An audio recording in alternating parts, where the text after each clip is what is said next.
Ahora la exposición que viene es la de Adolfo Carpio. Adolfo Carpio es un maestro del Parque Manantiales, eh, con una larga trayectoria en el humanismo y el siloísmo. Acá en el parque ha hecho varias ponencias, trabajos escritos que han sido de muy buena profundidad, con mucho contenido, y ahora nos viene a presentar un trabajo que se llama El descubrimiento del ser humano.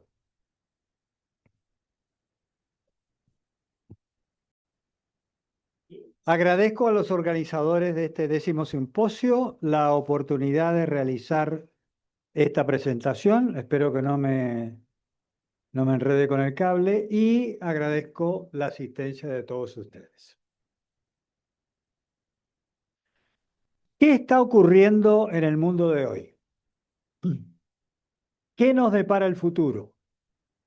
Estas y otras preguntas están en la cabeza de muchos de nosotros.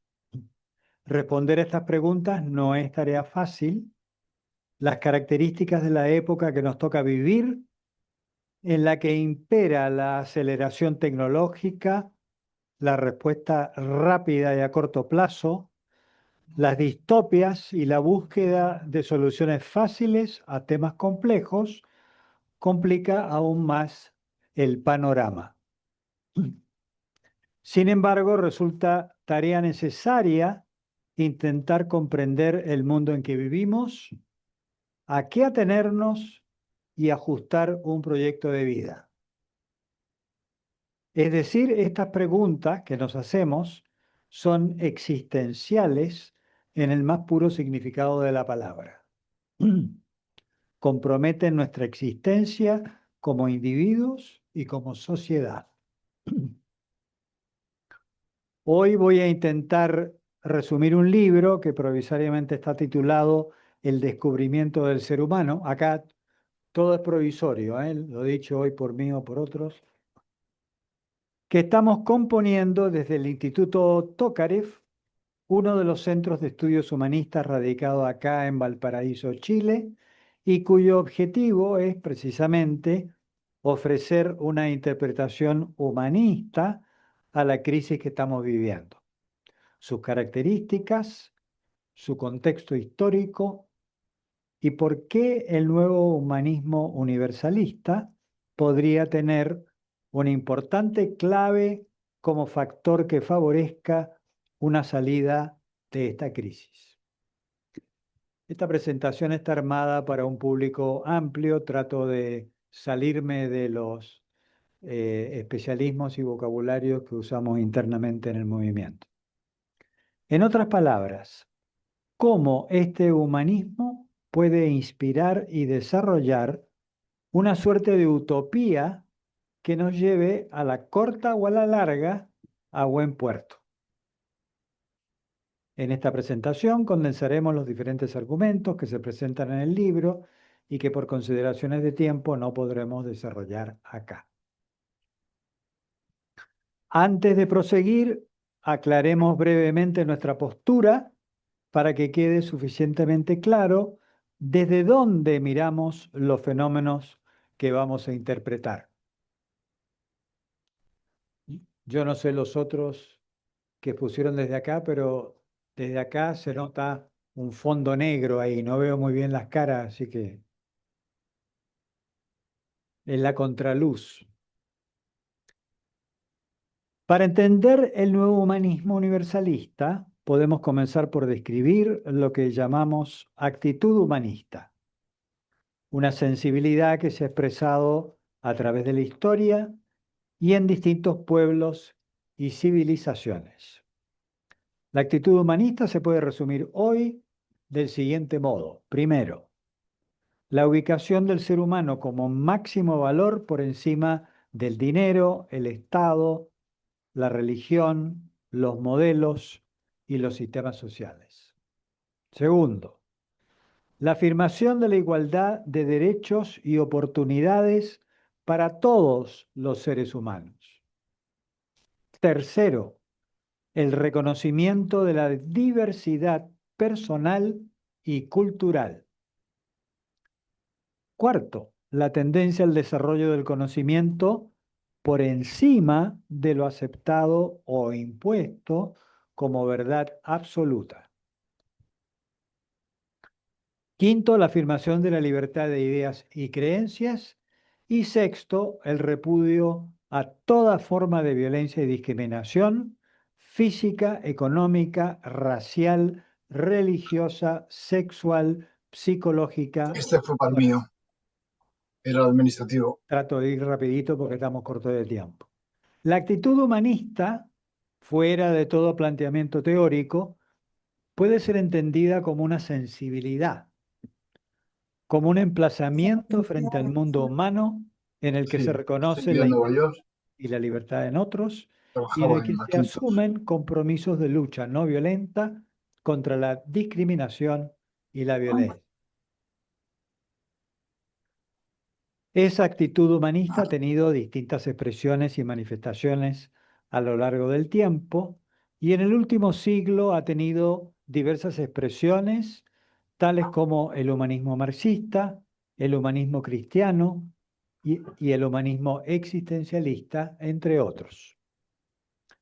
El nuevo humanismo universalista es, nos parece, la expresión más acabada de esa correntada milenaria que hoy se manifiesta como una psicología, una doctrina social y un movimiento que lucha por la construcción de una nación humana universal. La expresión nuevo humanismo universalista fue acuñada por Silo, ideólogo del nuevo humanismo, seudónimo de Mario Rodríguez Cobos, nacido en 1938 y fallecido en el 2010. Sus escritos están editados como obras completas en 2 volúmenes. Yendo a nuestro tema. Nos encontramos en un momento singular de la historia de la humanidad. Por un lado, el mundo se encuentra totalmente interconectado, lo cual permite a cualquier ciudadano del planeta enterarse casi inmediatamente de lo que sucede en puntos lejanos. Por más que se trate de noticias verdaderas, deformadas o falsas, el hecho es que nos encontramos aproximadamente en la situación que Marshall McLuhan describía como la aldea global en 1962. No solo esa interconectividad de información, sino la globalización de la economía, las migraciones y la cultura. Por otra parte, este momento también se caracteriza por lo que algunos han denominado como metacrisis o multicrisis, refiriéndose al impacto simultáneo del cambio climático, la amenaza de una guerra nuclear, la concentración del capital financiero internacional junto a su impacto en las políticas de Estado, el predominio de la técnica sobre la investigación pura, el creciente analfabetismo funcional, la caída de valores tradicionales sin que haya reemplazo significativo, el bandolerismo semántico, el aumento del fanatismo, el neoirracionalismo y la intolerancia. Todo esto resultando en un cierto pesimismo, fatalismo y visión distópica del futuro que hace recordar la pleamar del nihilismo anunciada por Nietzsche en Así habló Zaratustra. No estoy hablando de nosotros, seguramente, estoy hablando de la sociedad en general. Paralelamente, la visión predominante del ser humano en el momento actual lo concibe como una máquina computacional, con una conciencia pasiva supeditado a su naturaleza animal, al Estado, a las supuestas leyes del mercado o a Dios. Sin embargo, hasta ahora, las ciencias empíricas no han podido dar cuenta del fenómeno humano.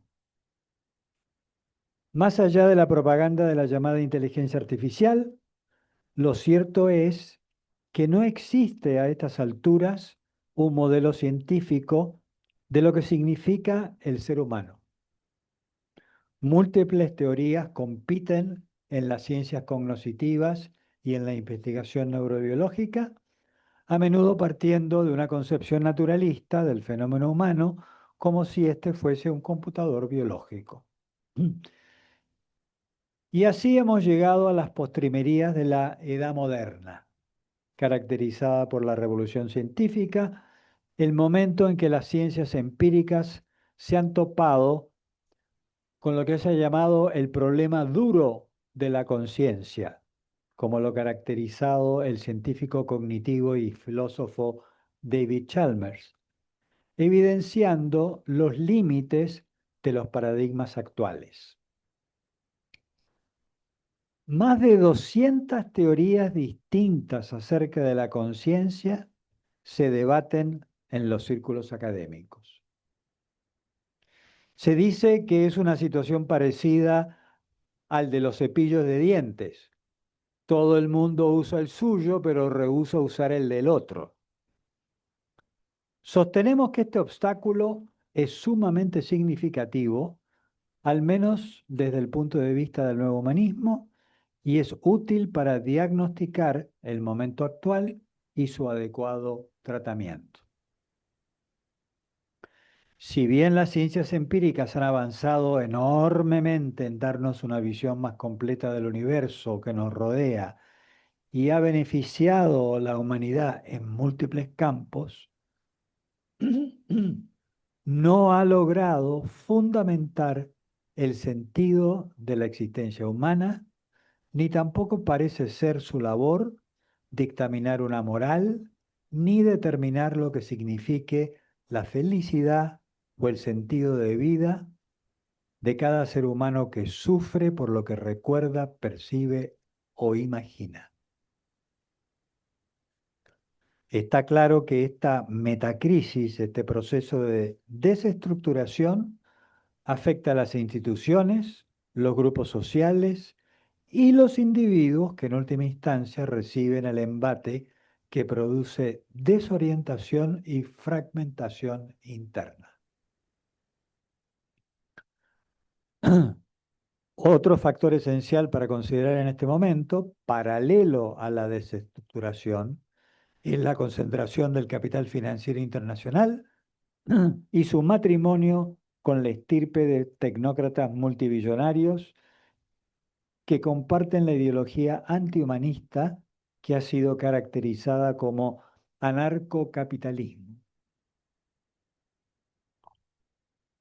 El proceso que llevó a esta descomunal concentración del capital financiero y sus consecuencias ha sido suficientemente descrito en el libro Tecnofeudalismo del economista y exministro de Finanzas griego Yaris Varoufakis. De manera que no abundaremos mucho más aquí en ese tema. Solo acotaremos que en este estudio de Varoufakis se transparenta una nueva etapa postcapitalista en la que sus protagonistas son precisamente la tecnocracia multibillonaria que mencionamos antes. De eso tenemos muestras gráficas desde enero del 2025 a partir de la inauguración de Donald Trump en Estados Unidos.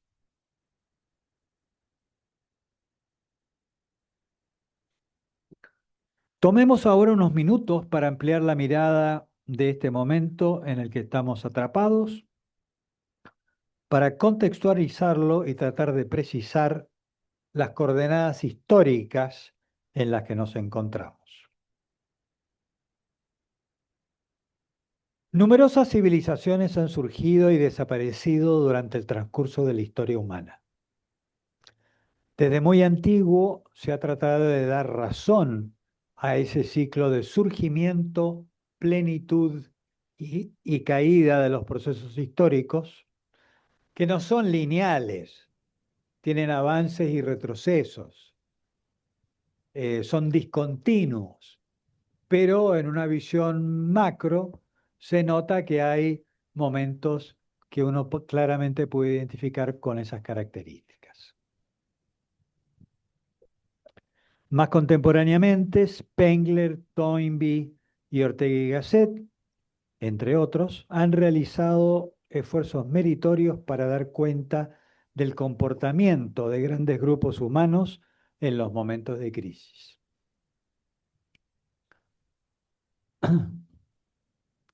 En la caída del Imperio Romano de Occidente, por ejemplo, se ha intentado dar explicaciones por los autores antes mencionados desde el punto de vista interno al ser humano, no desde el punto de vista de cambio climático y cosas por el estilo que está de moda hoy agregar, transponer, imponer a tiempos pretéritos.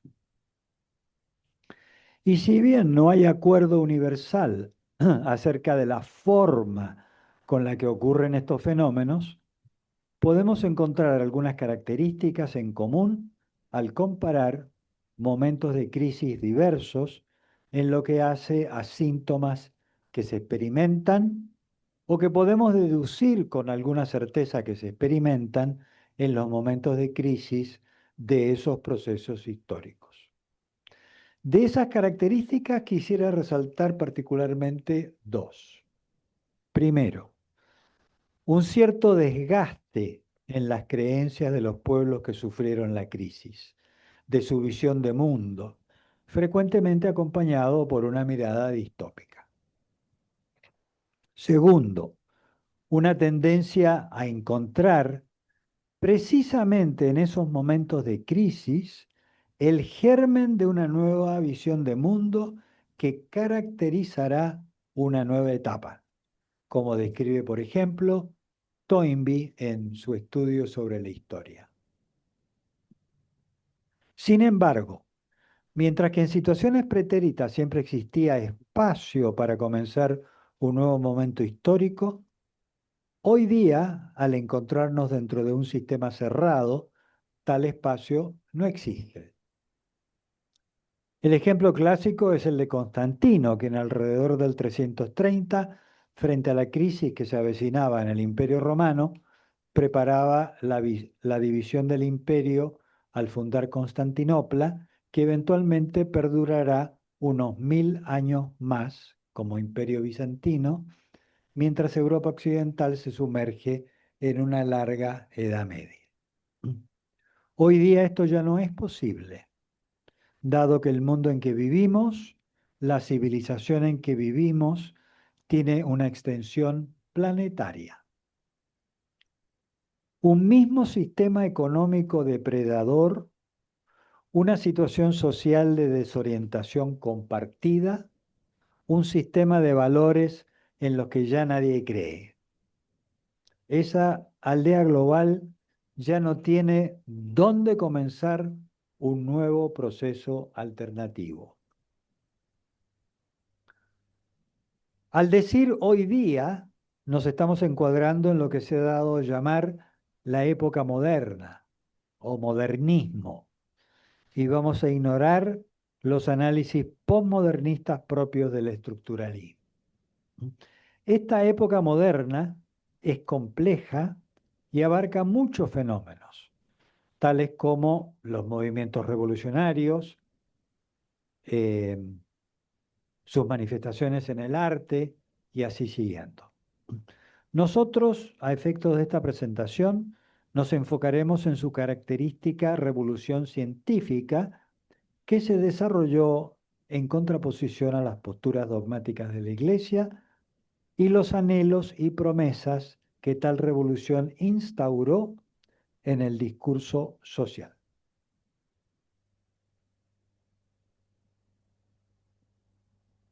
Podemos considerar que esta época moderna, desde este punto de vista, arranca aproximadamente con Copérnico y ahora está llegando a un momento de desgaste al comprobarse que la revolución científica se encuentra con una barrera aparentemente infranqueable al no poder dar respuesta al fenómeno humano. La situación actual de las ciencias cognitivas y neurobiológicas está tomando mucho impulso, pero no hay, de momento, un acuerdo con respecto a su objeto de estudio. Se habla, por un lado, de conciencia, pero no se define dicho término. O mejor dicho, se lo define de tantas y variadas maneras que no queda claro de qué se está hablando. O se habla de inteligencia sin tampoco definir el término y con los mismos resultados. Está claro que no existe en nuestra cultura actual una concepción bien fundada acerca del ser humano. Sin embargo, es el ser humano el que hace ciencia y además arte, filosofía, mística. Es el ser que convierte mundos imaginarios en realidad. Es un creador que transforma la naturaleza y a sí mismo. Es el ser que se pregunta. Fíjense ustedes con la inteligencia artificial, qué curioso que el que pregunta es siempre el humano. Hemos llegado quizás al fin de la edad moderna, pero a su vez, y dadas las condiciones planetarias en las que nos encontramos, también parece que está por terminar la última etapa de un largo proceso que comenzó en el mundo antiguo hace por lo menos más de 2000 años. Se trata, pues, de una crisis de civilización. En este caso, una civilización que en virtud del capital financiero internacional y la tecnología de comunicaciones cubre el planeta entero. De todos modos, y volviendo al tema de las semillas presentes en el momento de crisis, podemos observar que, entre otros, se está instalando el tema de y el debate en torno a qué es el ser humano, cómo describir su conciencia e incluso si será posible para la tecnología crear una verdadera inteligencia artificial, cualquiera sea su definición o falta de ella.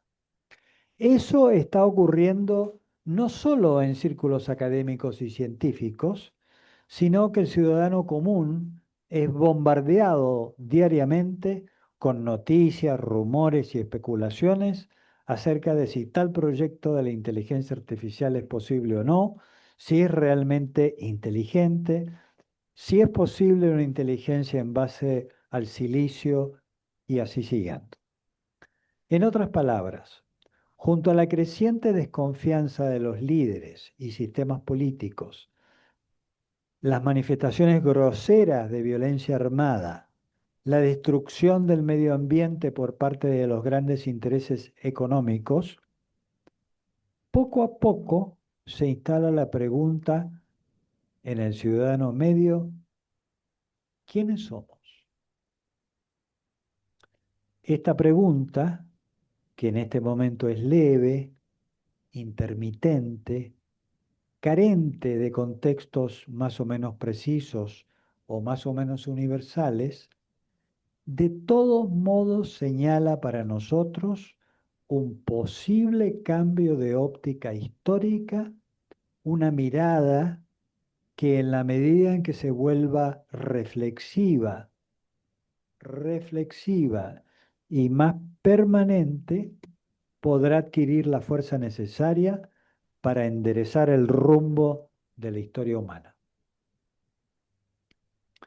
Es en este momento de crisis, pero también de preguntas fundamentales, cuando surge el nuevo humanismo universalista. No surge de la estratosfera, sino que surge como respuesta al momento actual. Esta corriente de pensamiento ofrece una nueva mirada del ser humano una psicología y una antropología humanista, y de su historicidad radical. Falta poco. El nuevo humanismo no parte de teorías, sino de la observación y estudio directo del pensar, el sentir y el actuar del ser humano, de su existencia. Pariente del desarrollo de la fenomenología, describe al psiquismo del ser humano, destacando el fenómeno intencional de la conciencia, y en base a estas observaciones desarrolla la teoría del espacio de representación en el que se ubican los fenómenos de conciencia y que definitivamente supera el viejo dualismo cartesiano que vive hoy día en las discusiones neurobiológicas entre mente y cuerpo. Esta descripción, este modelo del ser humano, permite sentar las bases para una completa teoría del psiquismo, por lo tanto, del ser humano.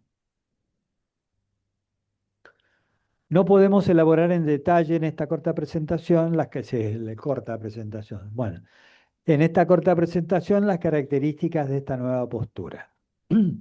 Resumamos simplemente diciendo que surge una visión del ser humano que, en contraste con la concepción de un ser pasivo que responde a estímulos como un autómata, sometido a los condicionamientos del mundo natural o social, éste se yergue como un creador y transformador de mundos, un ser capaz de dar sentido a su propia existencia y al mundo, un ser que, para utilizar un vocablo totalmente anticientífico, es una maravilla del universo. Ese ser que somos nosotros mismos, vapuleado y minimizado en la coyuntura actual, y no la tecnología o la evolución de los mercados o los delirios de las élites financieras, es lo que nos puede permitir saltar sobre las dificultades que enfrentamos en este momento y pasar a una etapa verdaderamente humana. Por supuesto que los descubrimientos del nuevo humanismo pueden ser correlacionados con la investigación neurobiológica y las ciencias no éticas. Es exactamente lo que les falta. El psiquismo del ser humano, como función de la vida, está asentado en el organismo, como ha intentado mostrar Francisco Varela, entre otros, en su concepción de cuerpo presente. El hecho que no utilicemos el método científico de las ciencias empíricas para estudiar y describir al ser humano no implica que nuestra tarea no sea en buena medida rigurosa y científica, como demostró Husserl con su concepción de ciencia estricta. Repitamos, este descubrimiento de la estructura de la existencia humana es una clave importante para dar referencias a una nueva visión del mundo e impulsar una nueva etapa en la historia del ser humano.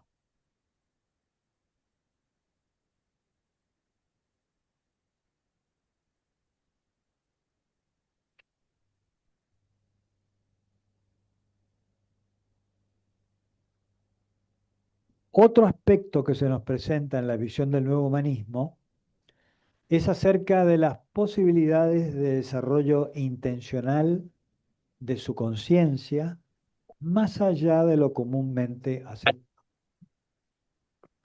En efecto, los estados de conciencia inspirada descritos por la psicología del nuevo humanismo, que se expresan en la ciencia, el arte, la filosofía y la mística, nos permiten destacar que existen insondables profundidades en la posible expresión de estas facultades y en el impacto que éstas puedan tener en el ámbito social y cultural en la medida en que cobren mayor desarrollo.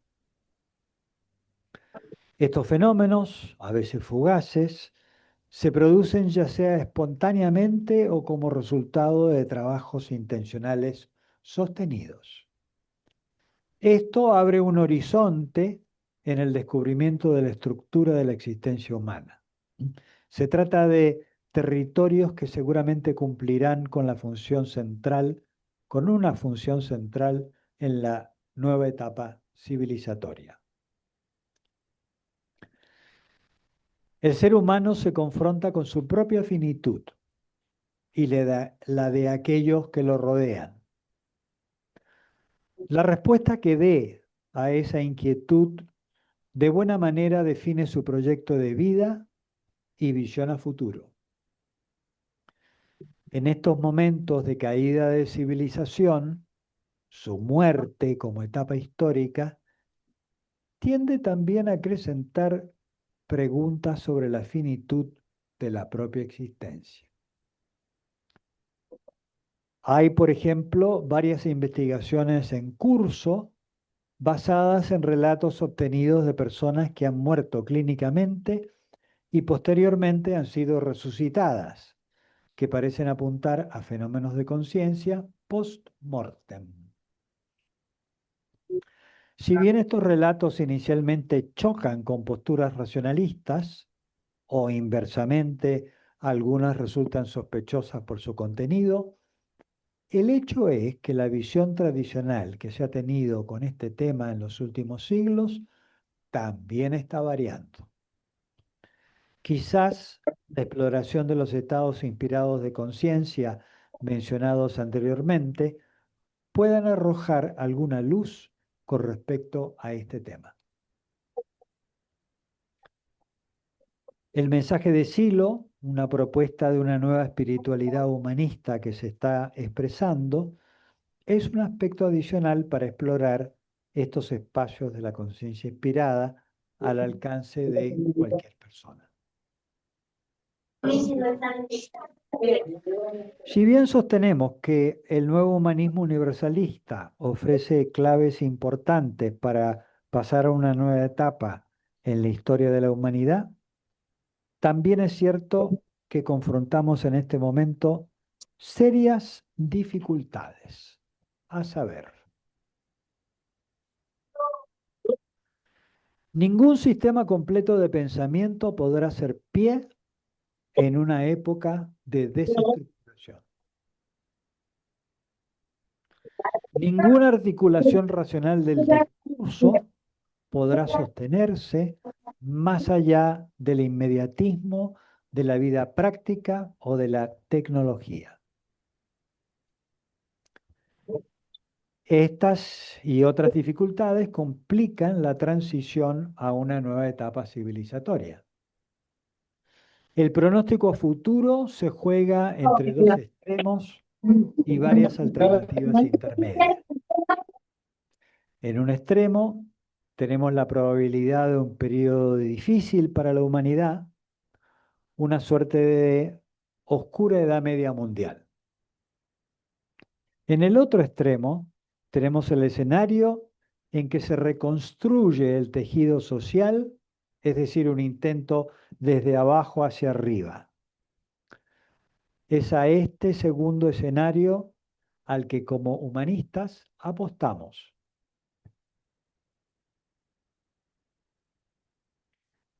En una entrevista a Silo, acá en Chile, el periodista le pregunta, ¿usted cómo se considera, optimista o pesimista?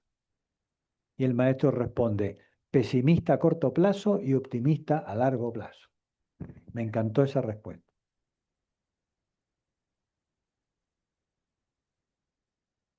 Frente a la situación de desconcierto y distracción, donde la dirección de los acontecimientos no parece tener destino claro, es decir, no sabemos qué nos depara el futuro, y aún más, incluso el presente mismo es incierto, no sabemos qué está pasando, ¿de qué manera puede un individuo orientar su vida? Ortega decía, no sabemos lo que nos pasa y eso es lo que nos pasa. El nuevo humanismo propone 4 elementos para enfrentar la crisis a nivel individual. El primero es la coherencia, que significa pensar, sentir y actuar en la misma dirección. Y significa también, como extensión de lo anterior, tratar a los demás como uno quiere ser tratado. La segunda propuesta se refiere a la proporción, al manejo de las prioridades, para que las cosas vayan en conjunto y no aisladamente. La tercera es la oportunidad, en el sentido de considerar el momento apropiado para realizar acciones, que en última instancia queda encuadrado como cultivar una acción reflexiva. La cuarta tiene que ver con la adaptación creciente, es decir, que en vez de una adaptación a todo, incluyendo aspectos regresivos, una adaptación que refuerce la coherencia, la proporción y la oportunidad que se cultiva. A nivel social, en la medida en que las instituciones y los conjuntos sociales se desestructuran, el intento de frenar o modificar la situación desde las cúpulas y los liderazgos desde arriba hacia abajo parece inútil. Sin embargo, existe la posibilidad de recomponer el tejido social de abajo para arriba y es, en efecto, reconectando con las personas a nivel de barrio, en las fábricas, en los colegios, los trabajos, es decir, desde nuestros medios inmediatos, cara a cara, la que parece ser la vía más efectiva y la que tiene mayor sentido. Desde la recomposición del tejido social, con diversidad de iniciativas y efectos de demostración, se puede apuntar a los siguientes objetivos. La transformación de la relación entre capital y trabajo, descartando la especulación y la usura. El reemplazo de la democracia formal por la democracia real, reconstruyendo los pilares de la independencia entre los poderes, la representatividad y el respeto a las minorías. Y la descentralización del aparato estatal, favoreciendo una organización federativa. La transformación simultánea a nivel personal y social constituyen la esencia de la propuesta humanista. Los cambios que impulsa el nuevo humanismo se dan desde adentro, desde la intención humana. En la propuesta de una diversidad convergente, proponemos los ideales y propuestas humanistas como dirección de esa convergencia, como ya ha ocurrido tantas veces en la historia, pero ahora en un escenario mundial. Nada más, muchas gracias. ¿Existe algún cruce que tú conozcas o se haya hecho entre el tema de las singularidades de la especie humana con este espectro que viene señalando ahora de un cambio de etapa a la humanidad? Capaz que sí, pero yo me remito básicamente a la obra del maestro, que hasta donde yo sé no menciona el tema de la singularidad ni tampoco describe los procesos históricos como lineales. En el caso de la singularidad sería un proceso logarítmico, pero en el fondo lineal de todas maneras, sin retroceso. Está difícil, particularmente porque viene, por lo poco que conozco el tema, de posturas más o menos tecnológicas, donde sí se ha expresado el tema de la aceleración lineal en la densidad de los circuitos integrados y cosas por el estilo, y a lo mejor se trata de una asociación entre lo que puede ocurrir con la tecnología y lo que puede ocurrir con el ser humano.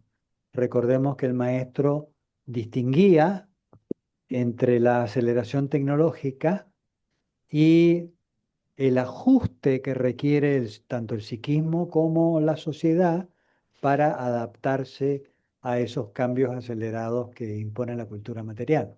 Son tiempos y procesos distintos.